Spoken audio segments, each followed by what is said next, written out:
మీ పత్తి చేనులో పూత రాలిపోతుందా? పూత అనేది ఆగుతలేదా? ఏ మందు కొట్టుకోవాలో కన్ఫ్యూజన్ ఉందా?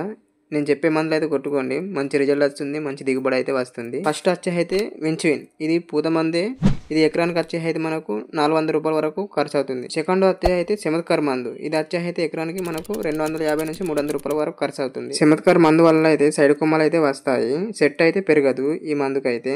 థర్డ్ వచ్చే అయితే మనకు టబోల్ అనే మందు, ఇది కూడా 400 రూపాయల వరకు ఖర్చు అవుతుంది ఎకరానికి అయితే. ఈ మందు వల్ల అయితే పూత ఆగుతుంది, చెట్టు పెరుగుతుంది, కొత్త పూత అనేది వస్తుంది, కాయ అనేది దృఢంగా ఉంటుంది. నాలుగోది వచ్చి అయితే గోధువేరు వారిది డబ్బులు అనే మందు, ఇది కూడా ఎకరానికి అయితే 400 రూపాయల వరకు ఖర్చు అవుతుంది. మీరు కింద తక్కువ ధరలు స్ప్రే కావాలనుకుంటే ఈ మందులు అయితే ట్రై చేయండి. టాటా కంపెనీ వారిది బహర్ అనే మందు, ఇది దీంతో చెట్టు పెరుగుతుంది, పూత అనేది ఎక్కువ వస్తుంది. ఇంకోటి వచ్చి అయితే మనం ఇది మందు అయితే పదను ఉన్నప్పుడు అయితే కొట్టుకోవాలి. ఇది వచ్చే అయితే ఎకరానికి అయితే 100 రూపాయలు అయితే సరిపోతుంది. ఆరోది వచ్చే అయితే బేర్ కంపెనీ వారిది ప్లానో పిక్స్ అనే మందు, ఇది కూడా ఎకరానికి అయితే 100 రూపాయలు అయితే సరిపోతుంది. ఈ 6 మందుల గురించి అయితే ఫుల్ వీడియో అయితే యూట్యూబ్ లో ఉంది, చూడకుంటే కింద చూడండి. అలాగే మన ఛానల్ సబ్స్క్రైబ్ చేయండి, లైక్ చేయండి, షేర్ చేయండి, పక్కన గంట కొట్టండి.